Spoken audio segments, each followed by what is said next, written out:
All right, let's dig into one of the absolute strangest dinosaurs ever uncovered. We're talking about a creature so bizarre, it almost feels like it was dreamed up for a sci-fi movie. But trust me, this thing was very, very real. So right off the bat, let's get to the question that probably brought you here. What kind of dinosaur could possibly have 500 teeth? I mean, just let that number sink in for a moment. 500. That is not a typo. We are talking about one single animal with a mouth absolutely packed with teeth. So how does that even work? And what in the world was it eating with a mouth like that? Well, the answer to this wild mystery was literally buried in sand.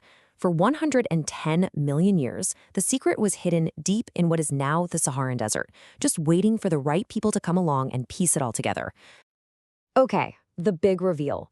The dinosaur at the center of all this is called Nigersaurus. It's named after the country where it was discovered, Niger. And believe me, its name is probably the most normal thing about it. So let's get properly introduced to this creature.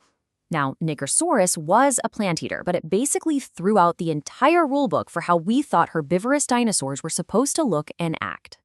So here are the quick facts. We're looking at a dinosaur that was about 30 feet long, about the size of a school bus, and it lived around 110 million years ago when the Sahara was actually a lush green world. But that simple description doesn't even begin to cover how weird this animal was. The real story is in its anatomy. Okay, check this out. It had this super delicate skull with a wide, straight-edged mouth that looked kind of like the attachment on a vacuum cleaner. And of course, those teeth, more than 500 of them. All of these features made it perfectly built for one job: eating low-growing plants. Seriously, Nigersaurus was basically a Mesozoic lawnmower. So how do we even know what its head looked like? Well, the skull bones were so thin and fragile that scientists couldn't actually put them together by hand. So they turned to technology. They used CT scans to build a digital 3D model, which is just an awesome example of modern tech meeting classic paleontology to bring this creature's face back to life. But finding this thing wasn't easy. It took a really tough expedition back in the year 2000. And lucky for us, the team kept a journal, so we get to hear the story of the discovery in their own words. You can just feel the excitement in this quote from the expedition leader Paul Sereno. This was written in just their first week out in the desert. On the very first day, they found the first bones of Nigersaurus. Talk about starting strong. And yeah, digging up these fossils is incredibly careful work. It's not at all like you see in the movies. It's this slow, painstaking process of gently brushing away sand, digging these precise channels, and then wrapping every single bone and plaster just to get it safely from the middle of the desert back to the lab. And get this, the team didn't just find an adult, they found clues to its whole life story. On one hand, you have an adult with a backbone stretching 15 feet, and on the other, they found the tiny upper jaw of a baby Nigersaurus. A jaw so small it could sit comfortably on top of a silver dollar. It's just an amazing look at how these giants started out. Finding Nigersaurus wasn't just about this one weird dinosaur. It was like finding a key that unlocked an entire lost world.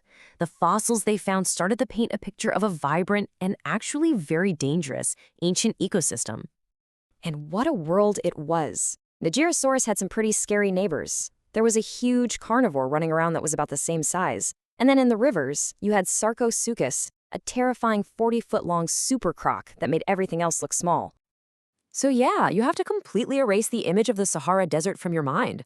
110 million years ago, this place was full of rivers and forests. Nigersaurus was just trying to graze peacefully alongside other big plant eaters, all while dodging huge predators on both land and in the water. It was not a relaxing place to be. And just to put that into perspective for you, even though Nigersaurus was 30 feet long, it was still dwarfed by the river's top predator, the massive Sarcosuchus. Can you imagine a crocodile that's longer than a city bus? That's what Nigersaurus had to deal with every time it went for a drink. So why do we care so much about this one dinosaur? Well, it's about so much more than just the crazy number of teeth. This discovery really changed our understanding of these ancient worlds. So what's the big takeaway here? Well, Nigersaurus is this incredible case study. It shows us how specialized life can be with that lawnmower mouth. It gives us the key to rebuilding an entire lost ecosystem. It provides a super rare peek into a dinosaur's life from a tiny hatchling to a giant adult. And it even marks a point in time where technology completely changed how we study fossils. Ultimately, the story of Nigersaurus proves that our planet's history is just filled with creatures that are stranger than anything we could possibly invent. And it really makes you wonder, as scientists keep exploring the farthest corners of the Earth, what other unbelievable mysteries are still out there, buried right under our feet, just waiting to be discovered?